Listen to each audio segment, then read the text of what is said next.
जय हिंद साथियों। सेना भर्ती को लेकर अब जिम्मेदारों ने सेना का सिस्टम भी वैसा ही बना दिया है जैसा कि दूसरे विभागों की भर्तियों का बना हुआ है। यानी पहले तो सालों तक भर्ती ही नहीं कराई जाती है, फिर सालों तक एग्ज़ाम लटका दिया जाता है और फिर आखिर में सालों तक मेरिट रोककर ज्वाइनिंग ही नहीं दी जाती है। और अब इसी रास्ते पर साथियों सेना भर्ती प्रक्रिया का सिस्टम भी चल पड़ा है, क्योंकि कोरोना का बहाना बनाकर देश के कई सेना भर्ती कार्यालयों की ओर से तो 2 साल से भी अधिक समय से सेना भर्ती नहीं कराई गई है। जिस सेना भर्ती कार्यालयों की सेना भर्ती कराई गई है उनका एग्ज़ाम नहीं कराया जा रहा है, और जिन सेना भर्ती कार्यालयों की सेना भर्ती कराई जानी है उनकी भर्ती को बार बार पोस्टपोन करते हुए सेना भर्तियों पर रोक लगाई हुई है। अब से पहले देश में सेना भर्ती सिस्टम एक निर्धारित समय के अनुसार अपने अपने कार्यालयों की सेना भर्ती करा रहा था, लेकिन अब इस सिस्टम को भी फेल साबित करने में जुटे हैं। नतीजा, एक तरफ हजारों युवाओं का भविष्य बर्बाद हो रहा है, वहीं सेना भर्ती सिस्टम को लेकर अब तरह तरह के सवाल उठने लगे हैं। जब आप सेना भर्ती एग्जाम या रैली कराने को लेकर पूरी तरह तैयार नहीं है, आपके पूरे इंतजाम नहीं है, आपकी व्यवस्थाएं नहीं हो पा रही हैं, तो फिर आप क्यों बार बार हर महीने एग्जाम की तिथि जारी कर इन युवाओं के साथ मजाक कर रहे हैं? क्यों उन युवाओं को परेशान किया जा रहा है? आज करीब 9 महीने होने को आए हैं एग्जाम को बार बार पोस्टपोन करते करते। हर महीने एग्जाम की तिथि जारी करने से न तो ये युवा कोई दूसरा काम ही कर पा रहे हैं और न ही ये युवा कहीं प्राइवेट जॉब के लिए बाहर निकल पा रहे हैं। लेकिन आपको क्या पता उन युवाओं की स्थिति अभी क्या है? जनाब, कई युवा तो ऐसे हैं जिनके घर में 2 वक्त की रोटी भी रोज की कमाई से बनती है। लॉकडाउन ने लोगों के सामने आर्थिक संकट पैदा कर दिया है।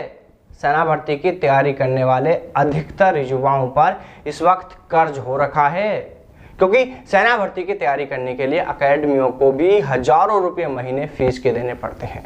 अगर गांव में यह सुविधा नहीं है तो फिर इन युवाओं को बाहर जाकर शहर में किराए के कमरे में रहना और फिर खाना पीना ये सब भी करना पड़ता है। जनाब, ये फ्री में नहीं हो जाता है, इसके लिए हजारों रुपये महीने का खर्च पड़ता है। अरे आप इन युवाओं को बस इतना ही बता दो कि एग्जाम 2 महीने बाद होगा, 4 महीने बाद होगा या 6 महीने बाद होगा या जो भी हो। अरे कम से कम इन युवाओं को एक फिक्स डेट तो बता दी जाए ताकि वो उसी के अनुसार अपने दूसरे काम करें। अगर टाइम लगता है एग्जाम में तो वो अपने गांव, अपने घर चले जाएं, ताकि अकेडमियों की फीस, किराया और खाने का खर्च तो उनका बच सके। देखिए, भारतीय सेना हम सभी के लिए, पूरे देश के लिए सम्मानित है, थी और रहेगी भी।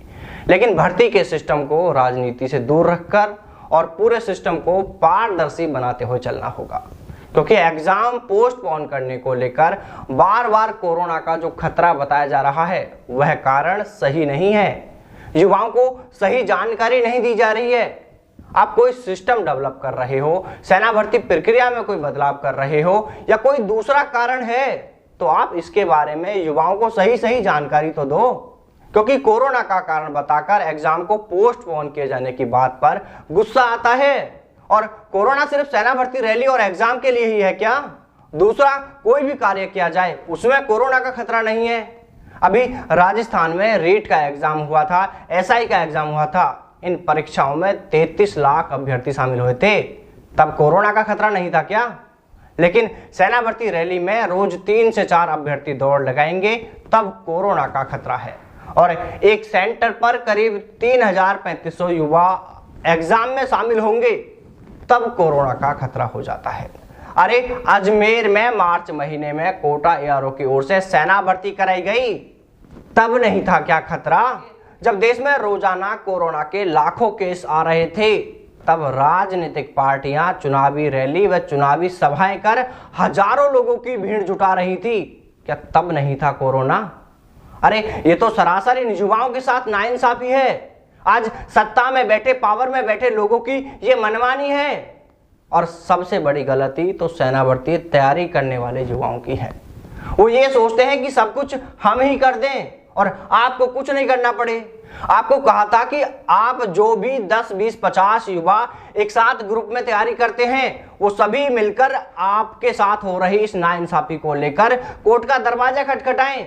लेकिन ये तो आपके लिए बहुत बड़ा काम हो जाता है, क्योंकि आपसे तो ट्विटर पर एक ट्वीट और रीट्वीट तक नहीं किया जाता। हमने जब आपकी मांगों को लेकर 2-3 बार ट्विटर पर कैंपेन चलाया तो हमारे साथ आप में से 500 युवाओं ने भी पूरा सहयोग नहीं किया। और इससे भी बड़ी बात तो यह है कि हम आप सबके लिए इतना बोल रहे हैं, आपकी आवाज, आपकी समस्या को उठाकर जिम्मेदारों तक पहुंचाना चाह रहे हैं, तो आप में से अधिकतर युवा तो आज इस वीडियो को शेयर तक नहीं करेंगे। अब इतना तो आप भी जान ही गए होंगे देश के सिस्टम को कि यहाँ पर हमें अपना जायज हक लेने के लिए भी क्या क्या करना पड़ता है। और अगर आप अभी तक यह सोचे बैठे हैं कि हम आराम से चुप बैठे रहें और हमें हमारा हक यूं ही मिल जाए, तो ठीक है, बैठे रहो फिर।